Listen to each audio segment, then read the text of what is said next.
On part en Israël dans une seconde. On est toujours en compagnie de Valérie Nataf, en compagnie également de Alexandre Négrus, de Guillaume Lagan, d'Elisabeth Shepard-Selam et du général du Tartre. Et donc avec vous, Magali. Xavier de Giacomoni est avec nous également. Il nous attend du côté de Tel Aviv. Merci Xavier d'avoir pris un petit peu de temps pour nous. Alors, une information qu'on a vu passer tout à l'heure et qui nous a largement interpellés avec l'équipe de l'émission. L'une des premières conséquences politiques directes, sans doute, sur les équipes autour de Netanyahou depuis le 7 octobre, Magali, le départ d'un homme qui est au cœur du système de renseignement. Effectivement, il y a 3 services de renseignement en Israël, donc le Mossad, évidemment, on le connaît, mais aussi le renseignement intérieur et le renseignement militaire. Eh bien, c'est le chef du renseignement militaire qui démissionne aujourd'hui. Il s'appelle Aaron Haliva. Il a annoncé cette démission dans une lettre que l'armée a rendue publique. Voilà ce qu'il dit. Le samedi 7 octobre 2023, la division du renseignement n'a pas rempli la mission qui nous a été confiée. Depuis, je porte chaque jour et chaque nuit la responsabilité de ce jour noir et porterai à tout jamais la terrible douleur de la guerre. Les mots sont extrêmement forts. Il faut savoir qu'Aaron Haliva était démissionnaire depuis l'attaque terroriste. Ce jour-là, il était en vacances avec sa famille à Eilat, une station balnéaire dans le sud d'Israël. En fait, et puis, ce qui est étrange, surtout, c'est qu'il n'avait même pas été convié à participer à la réunion d'urgence qui avait été convoquée au petit matin de cette attaque. C'était évidemment un signe. C'est-à-dire Il faut savoir que le renseignement militaire israélien avait été averti des mois en amont d'activités inhabituelles du Hamas. Des témoins avaient remarqué la présence de rôdeurs près des kibboutz. D'autres avaient repéré des entraînements spécifiques du groupe terroriste. Des communications internes avaient été interceptées. Quelque chose d'une ampleur inédite était en préparation. Toutes ces informations avaient été transmises, sauf que le renseignement militaire n'a rien fait et a tout balayé d'un revers de la main en affirmant que c'était de l'ordre du fantasme. Pire, Aaron Haliva, donc cet homme, a été informé au tout début de l'attaque du Hamas. Sa réponse, c'est un simple exercice, on verra ça demain matin. Donc évidemment, ça n'a échappé à personne. Au final, on le sait, il y a eu 1200 personnes tuées et des dizaines d'otages. 10 jours après, il avait admis une défaillance inexcusable. Nous n'avons pas été à la hauteur de notre mission la plus cruciale. En tant que chef du renseignement militaire, j'endosse l'entière responsabilité de cet échec, disait-il en octobre dernier. Et en effet, de nombreux Israéliens lui reprochaient de n'avoir pas su décrypter les signes annonciateurs de l'attaque, réclamaient son départ. Sauf qu'à l'époque, l'armée israélienne avait fait savoir que le temps n'était pas aux démissions, que tout le monde devait se concentrer sur les combats qui commençaient à Gaza. Là, il y a une pause dans cette guerre dans la bande de Gaza. C'est peut-être pour ça qu'il peut démissionner aujourd'hui. Aaron Haliva a servi dans l'armée pendant 38 ans. Il quittera ses fonctions et prendra sa retraite lorsque son successeur aura été trouvé. En attendant, c'est le premier haut responsable militaire à démissionner depuis donc cette attaque du 7 octobre. C'est assez édifiant, effectivement, quand on regarde un peu dans le rétroviseur et qu'on voit ce qu'il s'est passé. Merci beaucoup, Magali. Xavier, je le disais, vous êtes à Tel Aviv. On comprend que cet homme n'arrive plus à dormir, évidemment. Son message, effectivement, est assez fort. On parle de démission, mais il fallait qu'une tête tombe, il fallait donner cette réponse aux familles des victimes, ou effectivement, il est, lui, tout seul, a décidé de partir ? Vous savez, c'est le début de Pessah ce soir en Israël. C'est la Pâque juive, peut-être la fête la plus importante, la fête qui a amené la libération du peuple juif, l'exode depuis l'Égypte. C'est un moment très très important. Et cette fête ce soir, le Seder, le traditionnel dîner, aura le goût des larmes pour les Israéliens, tant la situation depuis 6 mois et demi est traumatisante pour l'ensemble de la société. Alors effectivement, le départ d'Aaron Haliva, il part à la retraite, il a 56 ans, on est un peu dans la norme des choses, mais derrière ça, il y a tout le traumatisme d'Israël.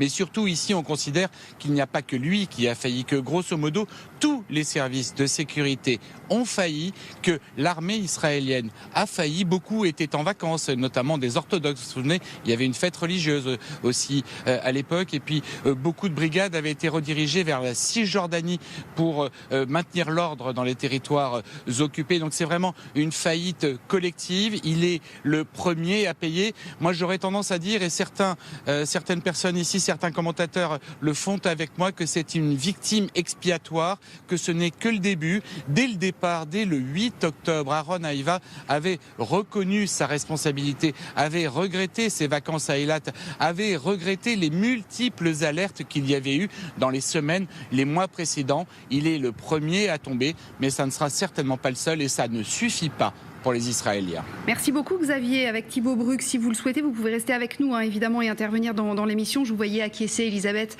D'autres têtes pourraient tomber évidemment. Alors peut-être d'un point de vue du renseignement militaire, mais peut-être aussi politiquement.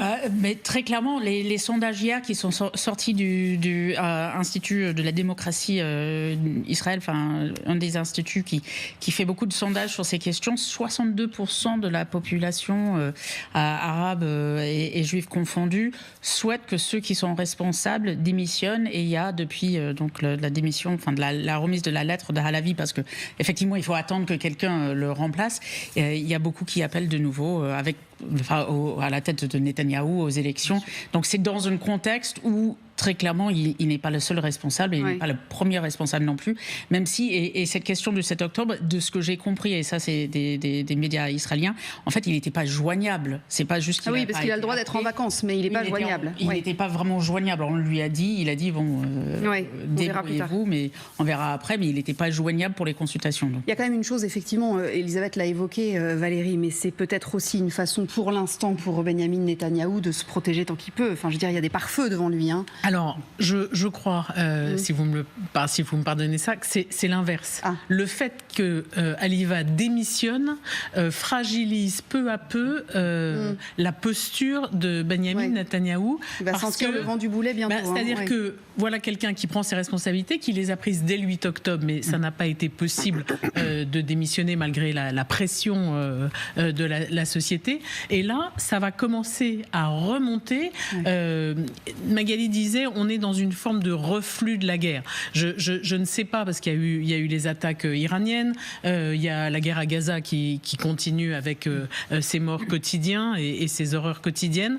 Mais pour Netanyahou, ça va devenir de plus en plus difficile de tenir, puisque les responsables militaires, le premier d'entre eux en tout cas, a présenté sa démission et elle a été acceptée. Il va y avoir sans doute d'autres démissions, et je me dis, peut-être est-ce que je vais trop loin, mais je me dis que ces démissions ont aussi comme but de fragiliser Benyamin Netanyahou dans sa position. Vous êtes d'accord avec ça ? Je suis d'accord, sachant que alors Halavi fait partie de la commission qui est chargée des enquêtes en interne à l'armée. C'est pas une enquête nationale, c'est vraiment par rapport à l'armée. Il fait partie de la commission d'enquête sur ce qui s'est passé alors qu'il est jugé parti, a priori. Jugé parti, mais qui est censé être rendu au mois de juin, si je me trompe pas. Moi, je pense, sachant quand même qu'il y a beaucoup de divisions entre les militaires depuis très longtemps, Galland et Netanyahou notamment. C'est possible, moi je pense que au contraire c'est plutôt pour pousser Netanyahou à la porte. Juste une chose de façon très purement militaire et technique, c'est le moment quand on est en pleine crise comme ça sert à quoi un chef du renseignement militaire? Comment on trouve un remplaçant? Il faut qu'il ait quoi comme profil? Parce que là ils ont eu 6 mois pour y penser quand même. Oui, ils ont eu 6 mois pour y penser, et je trouve que c'était courageux que cet officier supérieur propose sa démission dès le lendemain. Il était également bien qu'on dise non, c'est pas le moment, parce que là maintenant on est en guerre, on a besoin de tout le monde et on verra ça plus tard. D'ailleurs, je trouve que Benyamin Netanyahou n'a jamais dit dès que cette guerre est terminée, je démissionne. Au contraire. Il aurait dû annoncer. Là quelque part, c'est une preuve de noblesse. 38 ans de guerre, 38 ans de service, il est à la retraite. Maintenant, il y a un moment d'entre-deux, quelque part. Donc, il représente sa démission, elle est acceptée.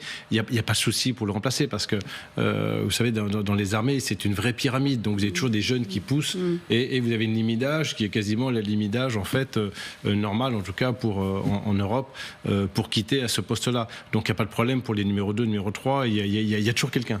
Chez nous, il y a un principe très simple dans les armées, tant qu'un mec vivant, il y a un responsable. Donc ça monte toujours par le bas.